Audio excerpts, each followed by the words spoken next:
রাজনীতি রাজনীতি মানে রাজনীতি করবার গিয়ে এরকম অবস্থা হয়ে গেছে, মানে গুসর হয়ে গেছে নিজের উঠতে, মানে এই কিছুগুলা রাইজারে বুঝাবার গিয়ে নিজে ফাঁসিয়া গেছে, কিউবা ফাঁসিয়া গেছে এই বস্তুটা এনারা দেউন। এই যে ইলেকশনটা হইলো, ইলেকশনের মধ্যে অনেক বড় বড় নেতারা কি করছে, অনেক বড় বড় নেতারা অনেক বড় বড় নেতারা কি করছে, নির্বাচনী প্রচার করছে। তাহলে নির্বাচনী প্রচার করছে, সুন্দর করে ছবি করতেছে বালা, কারণ সবাই সাজে ফাঁস করবার লাগিয়া। তাহলে এই যে ইউডিএফ আর ইউডিএফ আর ইন্দা হইতাছে কংগ্রেস পর্যুত বদলে আমরা নগাঁও লোকসভা সমষ্টির কথাটা কইতাছি। নগাঁও লোকসভা সমষ্টির মধ্যে পর্যুত বদলে একটা খুব বিশাল একটা বড় একটা মিটিং হয়েছে, মিটিং এর মধ্যে অনেক মানুষও দেখা গেছে। ঠিক আছে, প্রত্যেকজনের মানুষের তো মিটিং এর মধ্যে মানুষ হয়, কিনুগুলা তো হয়, কিনুগুলা হয় না। তাহলে বিশেষ করে এই দিনেও মানুষ গেছে, কিন্তু মানুষ যাওয়ার পরে পর্যুত বদলে মানে খুব ফাড়াফাড়ি ভাষণ দিল, সবার মনের মধ্যে ভালো লাগাইতেছে। কি কইছে যে ইউডিএফ যে ইয়া চলা, হেলিকপ্টার চলা, এই হেলিকপ্টার বলে এই বিজেপি সরকারে হিমন্ত সরকারে দিচ্ছে বদরুদ্দিন দে চলবার লাগিয়া। এটা লইয়া তো ইউডিএফ এ একদম চলে গেছে, একদিনও যাইতেছে না। বুডের একদিন আগে নগাঁও সদর থানার মধ্যে গিয়ে ওই গোসর একটা দিয়া দিল আমিনুল হাজি, আমরা আমরা লোকসভা সমষ্টির প্রার্থী আমিনুল হাজি। কি লিগিয়া একটা মিশা পথে প্রচার দিছে, কি লিগিয়া প্রচারটা দিছে দেখুন, মানে কথা কইতেছে কইতেছে কোয়ার মধ্যে গিয়ে হাইরা কয়ে দিছে একটা, মানে নিজে মানে এরকম একটা মানে তথ্য ছাড়া, কোন তথ্য ছাড়া কথা একটা কইছে রাইজের সামনে।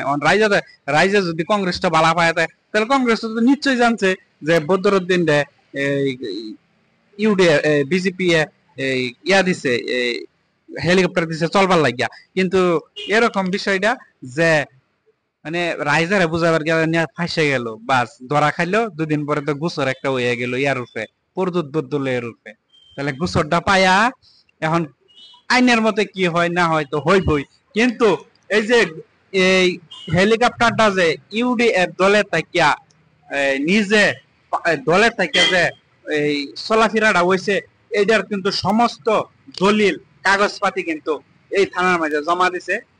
আমিনুল হাজি নিজে লাইভের মধ্যে আয়া কইছে, নিউজের মধ্যে আয়া কইছে, প্রতিটা ডকুমেন্টস কইছে, কত টাকা খরচ হয়েছে, সব বস্তু তথ্য দিছে। তাহলে দেখুন যে তথ্য ছাড়া যদি আপনি উল্টা পাল্টা আলাপ করুন, আন্য নেতাই হই বা অন্য মানুষই হই, আন্য যে কোনো মুহূর্তে ফাঁসে যেতে পারেন। কারণ একজনের প্রতি যাওয়ার আন্য অভিযোগটা দিবেন কোনো তথ্য ছাড়া, কোনো কোনো ডকুমেন্ট ছাড়া, তখন তাই ছেড়ে দিব, ছেড়ে দিব। আন্য কেউ যদি আন্য মিশা অভিযোগ তুলুন, তাহলে কেউ ছেড়ে দিব। আর এটা হচ্ছে পলিটিক্স, তাহলে পলিটিক্স এর রূপে যদি এরকম মিথ্যা অপপ্রচার চলায়, তাহলে কি কেউ ছেড়ে দিব? এটা দলে ছেড়ে দিব, ছাড়তো না। তাহলে একটা হেলিকপ্টার যে অন্য একটা দলে অন্য একটা দলে দিছে, এটা কি, এটা কতটা যুক্তির কথা? নিজেও তো একটা ভাবেন, এটা কি যুক্তির কথা?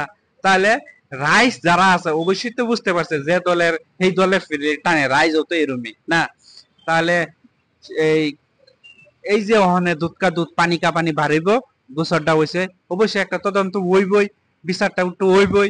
তাহলে মিশা তথ্য ছাড়া, আমরা এখন একটা কথাই বুঝতে পারছি যে মিশা তথ্য ছাড়া এরকম বাস খাইতে হয় মাঝে মাঝে। তাহলে পর্যট বলে বাস একটা খাইলো, তাহলে দেখলেন নেই। তাহলে এর থেকে আইনহারাও কেউ শিখুন, যারা কর্মীরা আসুন, যে উল্টা পাল্টা কথা কইলে কি যে হয় একবার চিন্তা করুন। সবাই ভালো থাকবেন, সুস্থ থাকবেন।